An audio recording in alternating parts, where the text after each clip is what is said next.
अमीन पटेल जी। धन्यवाद अध्यक्ष महोदय। अध्यक्ष महोदय, मैं आपके माध्यम से सम्मानीय मुख्यमंत्री का धन्यवाद देना चाहता हूं कि उन्होंने ये जो गुटखा बेचने वाले हैं कायदे में तरतूद करके मौका लगाने का आज एक ऐतिहासिक निर्णय लिया है। अध्यक्ष महोदय, गुटखा के साथ साथ में चरस, गांजा, अफीम, गरद, एमडी ये भी बड़े पैमाने पे मुंबई में बिक रहा है।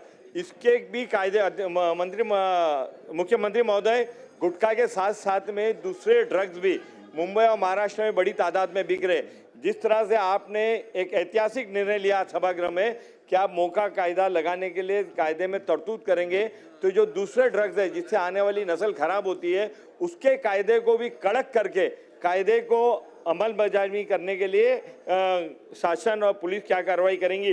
एक पहला प्रश्न है अध्यक्ष महोदय। दूसरा प्रश्न है कि जो हमारे नौजवान बच्चे और बच्ची ड्रग्स में आदत में आ गए, प्रश्न उत्तराचा तास संपलेला असला तरी या प्रश्नाचं उत्तर संपेस तोपर्यंत प्रश्न उत्तराचा तास वाढवण्यात येत आहे।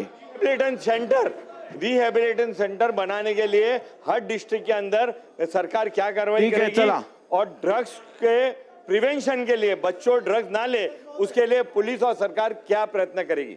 अमीन भाईंनी महत्त्वाचा प्रश्न मांडलाय। प्रश्न जरी या प्रश्नापेक्षा वेगळा असला तरी देखील मागच्याच काळात ड्रग्सच्या संदर्भात आपण मकोका तरतूद केली आहे। आता त्या संदर्भातली कारवाई सुरू झालेली आहे। आपण एमपीडी आणि मकोका या दोन्हीमध्ये त्या संदर्भातली कारवाई करतो, त्यामुळे तिथे आता कायद्याची अडचण नाही आहे।